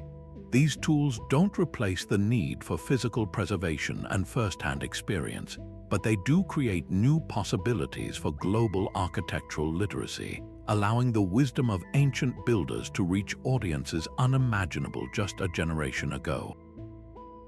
Ultimately, the stones themselves are patient teachers, waiting for us to develop the eyes to see and the minds to comprehend their full lessons. They remind us that architecture at its highest purpose is not just about providing shelter or making aesthetic statements, but about encoding human wisdom in forms that can speak across millennia. As we learn to read these ancient books in stone, we're not just uncovering secrets of the past, we're participating in the oldest and most vital of human conversations, the dialogue about how to live well on this planet, in harmony with each other and the cosmos we all share. The future of this architectural literacy ensures that these guideposts will continue to illuminate our path forward, offering timeless wisdom for the challenges yet to come. Ancient monuments stand as timeless libraries in stone, inviting us to decipher the wisdom, stories, and cosmic understandings encoded by their builders. From the astronomical precision of the pyramids to the symbolic richness of Angkor Wat, these structures demonstrate humanity's enduring desire to communicate across ages through architecture. They are more than just relics of bygone eras. They are active, waiting conversations with our ancestors, a dialogue written in alignment, proportion, and symbol that continues to speak to anyone willing to learn its language. Each time we stand before one of these wonders, we are not just looking at a static pile of rocks. We are being offered a chance to read a chapter in the grand, collective story of humankind, a story that transcends borders, languages, and millennia. By learning to read them, we connect with our shared heritage and gain insights that resonate with startling clarity in our modern world. The sustainable water management of Angkor Wat, designed to work in harmony with monsoon cycles, offers profound lessons in ecological resilience. The communal effort required to raise the stones of Stonehenge reminds us of what we can achieve when we unite around a shared vision greater than ourselves. The celestial alignments of the Great Pyramid challenge our often narrow, earthbound perspective, reconnecting us with the vast, orderly cosmos we inhabit. These are not abstract historical footnotes. They are practical, philosophical, and spiritual insights that remain urgently relevant as we navigate the complexities of the 21st century. They teach us about long-term thinking, community, and our place within the natural world, lessons we are still striving to fully comprehend. As we continue to explore these architectural texts with a spirit of respect and curiosity, we unlock not only the secrets of the past but also a deep well of inspiration for the future. The field of architectural literacy is blossoming, fueled by both cutting-edge technology and a growing desire to listen to the living traditions of descendant communities. With tools like LiDAR and 3D scanning, we can see these monuments with new eyes, uncovering lost cities and digitally restoring faded colors. And by centering indigenous knowledge, we are finally learning to read them with the correct cultural dictionary, ensuring our interpretations are not just technically accurate but spiritually and ethically sound. This collaborative approach ensures that these stone books are not merely studied as dead artifacts, but are understood as the living, meaningful testaments they were always meant to be. So the next time you find yourself near an ancient site, whether it's a world-famous wonder or a local standing stone, I encourage you to pause and look anew. Try to see it not as a silent ruin, but as a page in an open book. What stories might it be waiting to tell? What alignment might mark a solstice sunrise? What symbol might represent a forgotten god? The greatest mystery is often not hidden in the stones themselves, but in our willingness to shift our perspective and truly listen. I would love to hear about your own experiences. Have you ever visited a place that felt like it was speaking to you? What ancient wonder captivates your imagination the most? Share your thoughts and stories in the comments below. Let's continue this fascinating conversation together. And if you enjoyed this journey into history's greatest mysteries, Don't forget to subscribe and hit the notification bell so you won't miss our next adventure.